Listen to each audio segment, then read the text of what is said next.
आज का जो विषय है वो उन लोगों के लिए है जो गणित की गणनाओं को थोड़ा आप कह सकते हैं तेज और आसान बनाना चाहते हैं। खासकर तब जब आपके पास कैलकुलेटर ना हो। हाँ बिल्कुल। हमारे पास वैदिक प्रतिशत गणना ट्रिक में महारत नाम के स्रोत से कुछ दिलचस्प बातें हैं। लेकिन इससे पहले कि हम शुरू करें, ये वैदिक गणित है क्या? क्या ये सच में वेदों से आया है? अरे ये तो बहुत लोग पूछते हैं।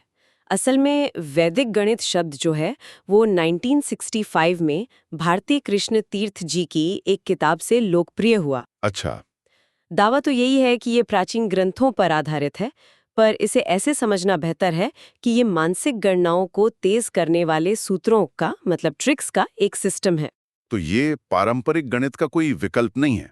नहीं नहीं, बिल्कुल नहीं, बल्कि उसे तेजी से करने का एक नजरिया है।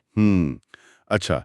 तो ये मानसिक गणित के शॉर्टकट्स का एक सिस्टम है। चलिए फिर इसे समझते हैं। स्रोत में 150 का 20% निकालने का एक उदाहरण है। पारंपरिक तरीके से तो मैं 150 को 20 से गुणा करता, फिर उसे 100 से भाग देता। इसमें तो समय लगता है। बिल्कुल, और यहीं पर ये तकनीक काम आती है। देखिए, पहला कदम है प्रतिशत को एक सरल भिन्न में बदलना, मतलब फ्रैक्शन में। ओके। तो 20% का मतलब हुआ 100 में से 20 या 20/100। इसे अगर हम सरल करें तो ये बन जाता है 1/5। 1/5 ठीक है। तो 150 का 25% निकालना मतलब 150 का 1/5वां निकालना। सही पकड़ा। अब सवाल कितना आसान हो गया है ना? 150 का 5वां हिस्सा क्या है? बस 150 को 5 से भाग दे दीजिए। और बस जवाब आ गया 30। ना कोई लंबा चौड़ा गुणा, ना कोई सरदर्द। अरे वाह, ये तो वाकई बहुत सरल है। तो अगर मुझे 160 का 75% निकालना हो तो गुणा करने के बजाय हाँ, मैं बस 160 का 3/4 निकाल सकता हूँ। एकदम। यानी 160 को 4 से भाग दिया, जो हुआ 40, और फिर उसे 3 से गुणा कर दिया। जवाब आया 120। ये तो बहुत तेज है। एकदम सही। आपने इसके मूल सिद्धांत को पकड़ लिया है। ठीक है, ये 20% या 75% जैसे सीधे साधे नंबरों के लिए तो कमाल है, जिनका भिन्न बनाना आसान है। लेकिन अगर मुझे 180 का 45% निकालना हो तो क्या ये ट्रिक तब भी उतनी ही काम की है? बहुत अच्छा सवाल। यहीं पर इस तकनीक की असली खूबसूरती सामने आती है।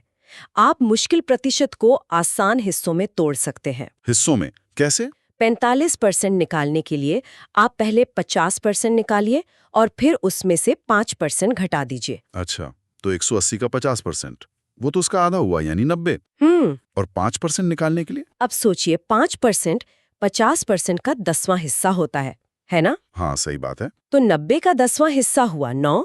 अब बस 90 में से 9 घटा दीजिए। 81? ये सब मन में ही हो गया? बिल्कुल। ये तो कमाल है। इसका मतलब मैं रेस्टोरेंट में बिल पर 15% टिप निकालने के लिए पहले 10% निकाल सकता हूँ? जो कि बस 1 डेसिमल खिसकाना है। हाँ, और फिर उसका आधा मतलब 5% उसमें जोड़ सकता हूँ। मुझे कैलकुलेटर की जरूरत ही नहीं पड़ेगी। बिल्कुल। यहाँ मुख्य बात सिर्फ प्रतिशत को भिन्न में बदलना नहीं है।